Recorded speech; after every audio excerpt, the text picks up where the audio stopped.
What a great presentation, ladies and gentlemen. One of the things that you said that was really, really critical, especially if you deal with retailers, is to convey a positive narrative about treatments. And what Wim just said is puts treatments on a perspective that is really, really very positive. And I suggest each and every one of you, if you are on retail or if you deal with retailers, pass on the message, the positive message about treatments. So without further ado, thank you very much, Wim. Our next speaker, Ioannis Alexandris, he is the CEO of Gemolithos. I don't know if my Greek is very good today. He is the chairman of the ICA Communications Committee. He is in the board of directors of the Victoria and Albert Museum, also a member of the Louvre Museum in Paris, also the British Museum in London, and he's an expert in antique high-level jewelry. He just published a book last year on antique jewelry, 1,800, I'm very bad with numbers in English, 1939, Appreciating the Dreams. Ladies and gentlemen, a big applause for Ioannis Alexandris. Kalimera, kalispera.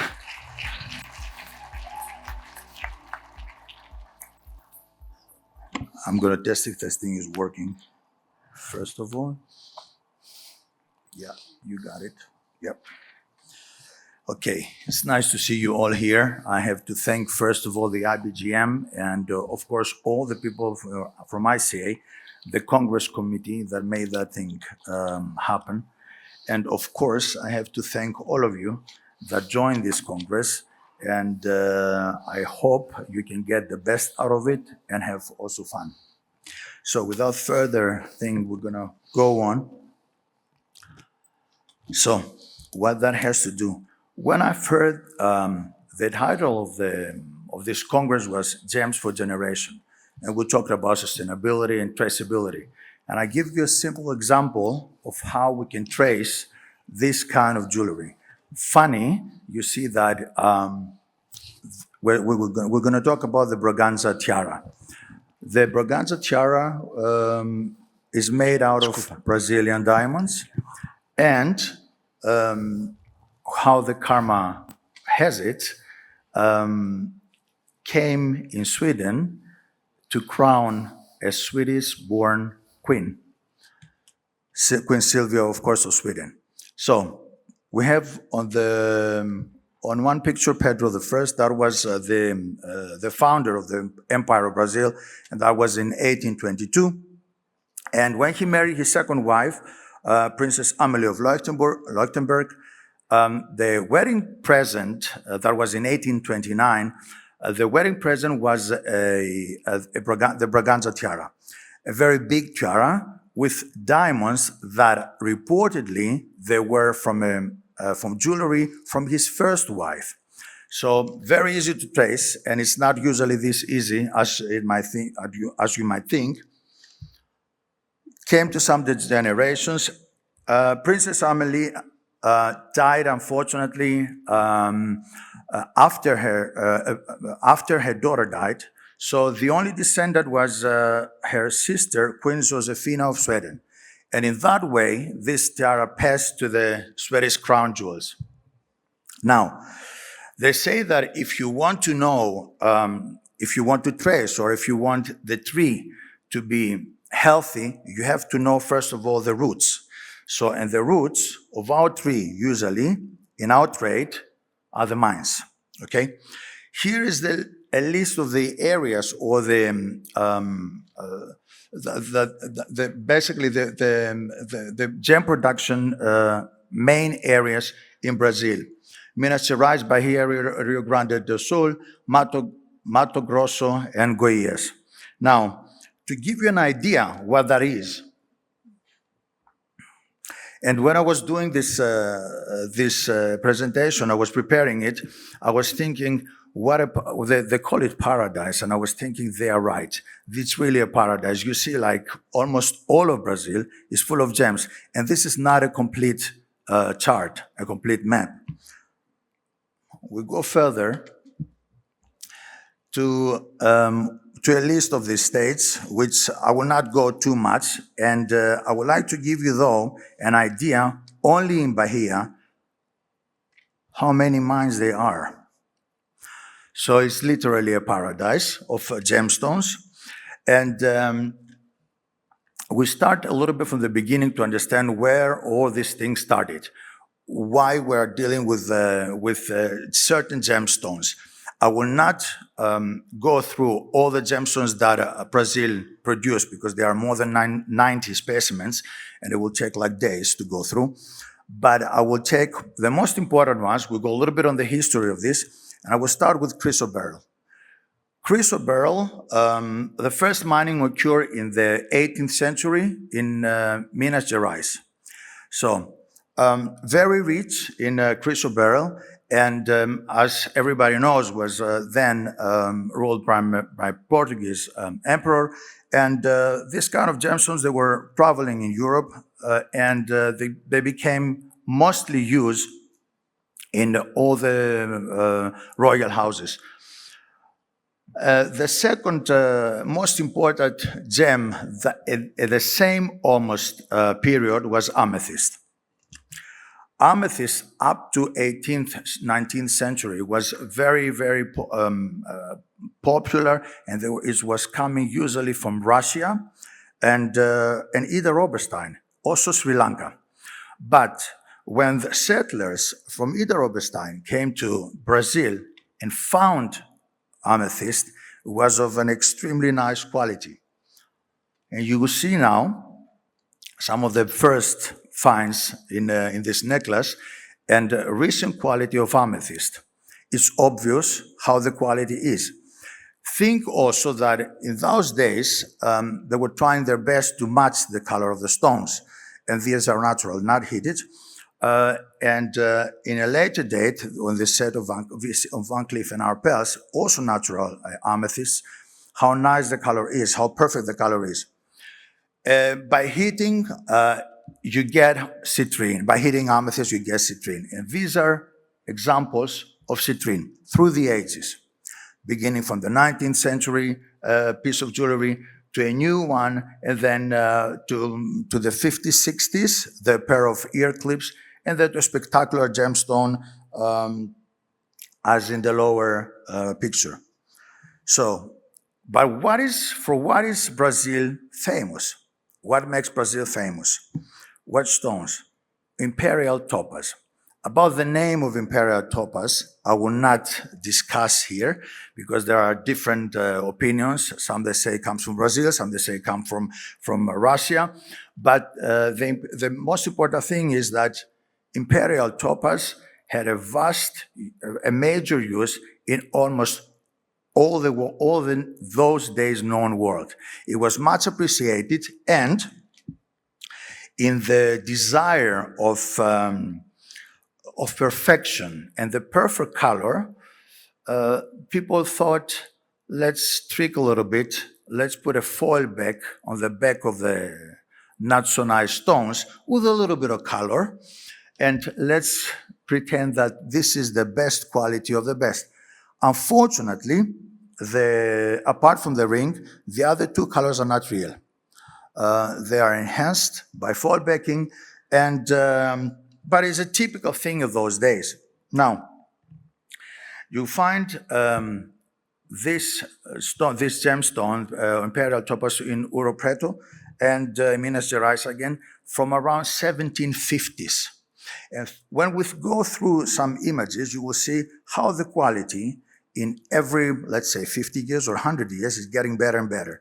And we will reach the point where we have this desirable and dreamy color. Let's go through. In the first set, is still manipulated. It's not a real clear and the real color. So in the other one, we're almost there, but not so much. Another one, we're getting almost there. The set of it, pretty much well done. Then we have these crazy, amazing crystals. And, that was too much. We have those two.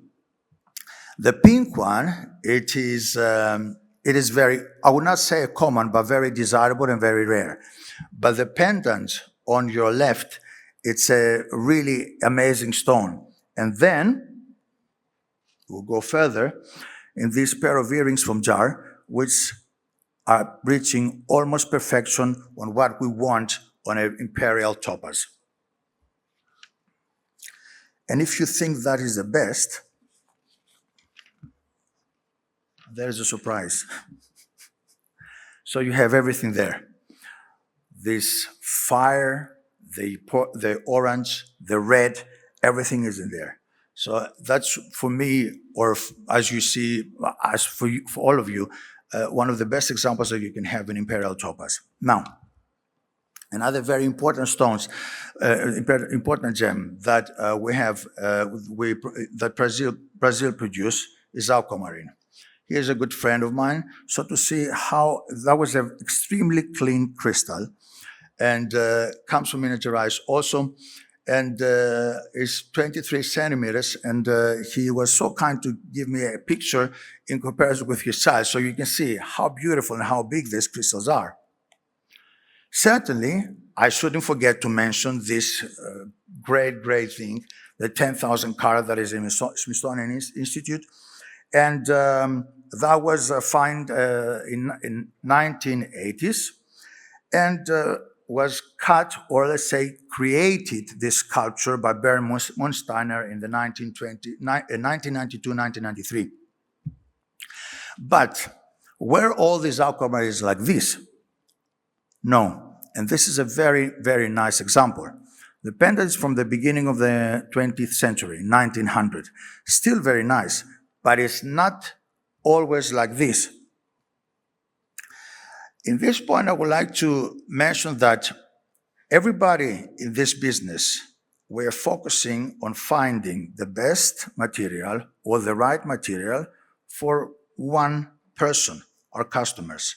And we forget sometimes to accompany what we're selling, the dream, to accompany why this customer is buying these things. Okay, and these customers are the most important, let's say, at the end of the chain of all of us. Since we're in Brazil, I shouldn't forget to mention Lili Marinho. That's, let's say, the uncrowned queen of Brazil, socialite, TV patron, philanthropist, and one of the most important people that in Brazil. The Brazilian members probably will know her, but not all of us know. Now, those people like Lili Marinho and our late Queen Elizabeth II are, let's say, the ones that are giving the possibility or the motivation to buy these things, okay? So, very cleverly, the necklace and the earrings were given in 1953 by the Brazilian government on behalf of the people of Brazil. Very clever move, because up to now, Queen Elizabeth II had not an aquamarine set. By that, she was the greatest representative of Brazilian material all over the world. And not only that, after some years, in 1957, she's creating a tiara from garret. And later on, in another visit, the Brazilian people, the governor from Sao Paulo, presented her with another set, with a brooch and a bracelet, which is, again, from the finest quality. We shouldn't forget, again, one more person, Lily Safra, that her collection was one of the best that appeared ever in auction. Now, by saying that, what are the most important finds that we have other than this, let's say, well-known gems? Paraíba tourmaline. So, the copper-bearing tourmaline was found around by the end of 1980s, and that was a sensation those days. It was something different. It was very much not at the very beginning was not very much welcomed, but now the prices are skyrocketed. All the material that we're going to see in the next images are of Brazilian and no heat, because Paraíba tourmaline is being hit as some other materials from Nigeria and Mozambique. So these are some examples. I had only one price, just to give you an idea what a 10 carat or 12 carat stone will fetch those days in the market.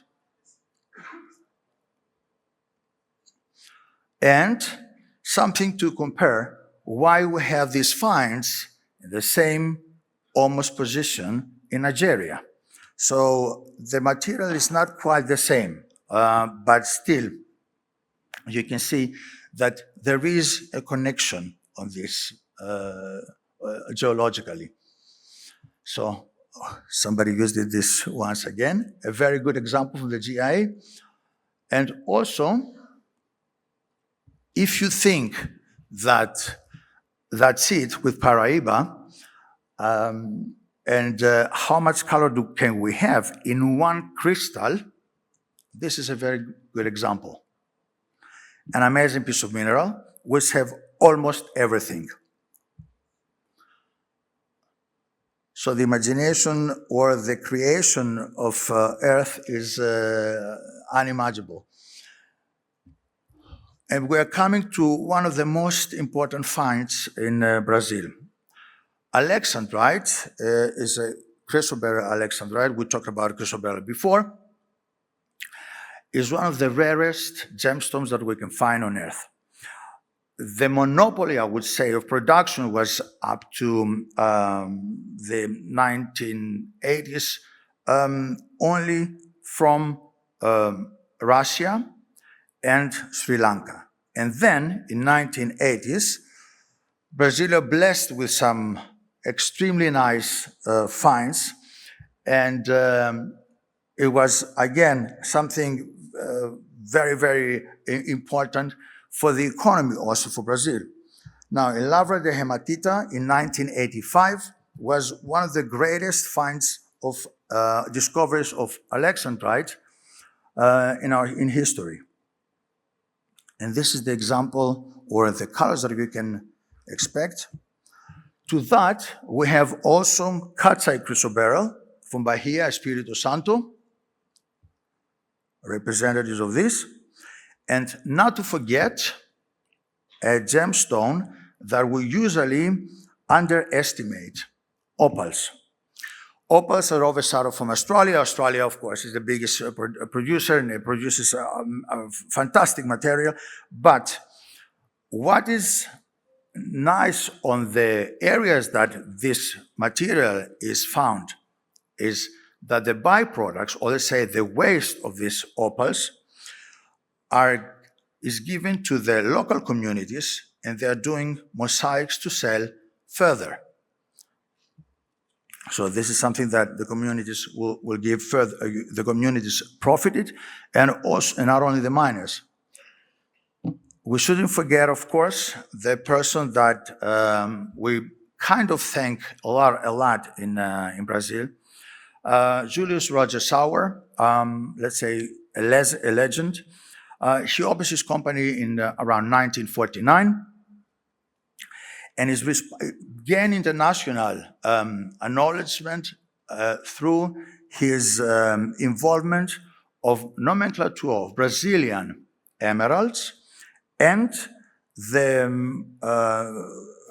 also the removing of the use of semi-precious gems.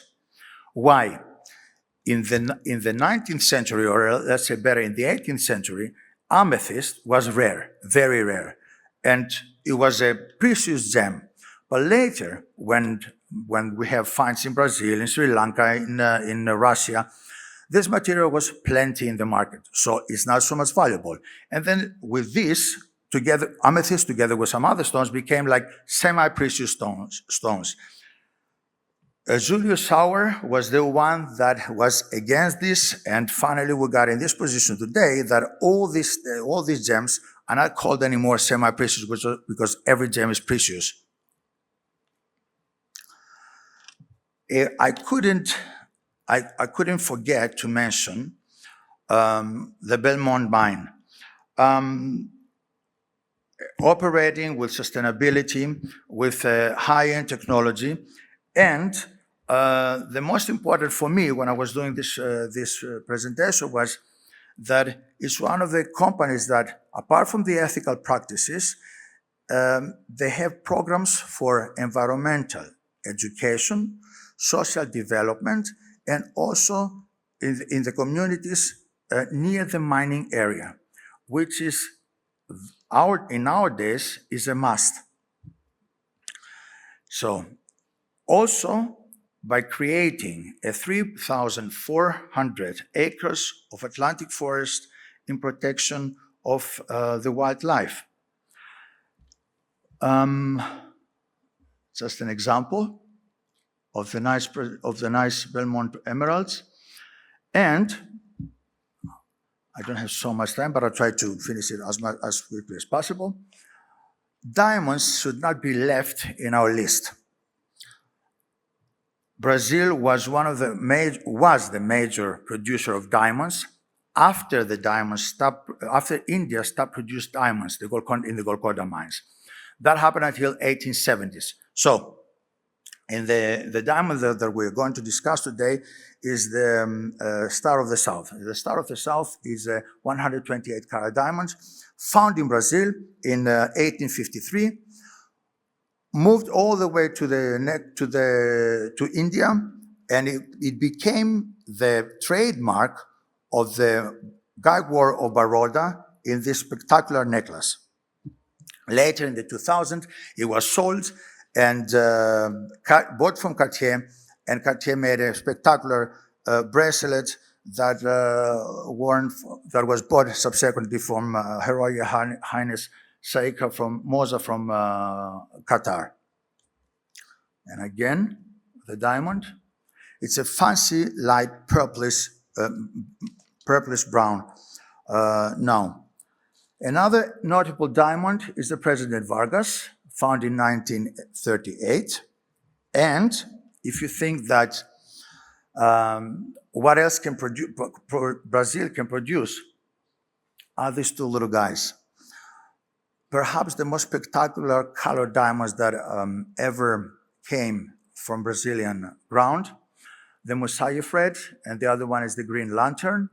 The Mosaic Fred is a 5.11 carat diamond, it's a red, and the other one, the Green Lantern, 13.88, is the biggest fancy, intense yellowish green diamond that GIA ever certified. So we're coming to somebody that most probably you all know, Carmen Miranda. Carmen Miranda, we have to give her the credits of the best export woman in Brazil. Also the Chiquita face and wearing a lot of jewelry. The person that everybody wished to have as a client. Now, further to the designers. Designers play a big role in nowadays in Brazilian market. Innovative, with using ethical practices, sustainability, with using the maximum of their talents. They're, I would say, conquer now the international market and not only the Brazilian market. I was said that the designers has to produce 4 lines in every year, and pretty much hard thing to do, but they succeed that very, very good. Another one, Sauer and Stern, big companies, and with that, I want to thank you very much, and I hope that the next find will be a similar gem like this in Brazil. Thank you very much. Thank you very much, Ioannis. What a wonderful presentation. I'm sure that if we don't have many time for questions, but if you wish to ask questions to Wim or to Ioannis, Wim is really easy to see from afar. Ioannis, you can see the reflection. So come to him, and I'm sure that they will be happy to fulfill your questions. Thank you very much, Ioannis. Great presentation, my friends. Thank you.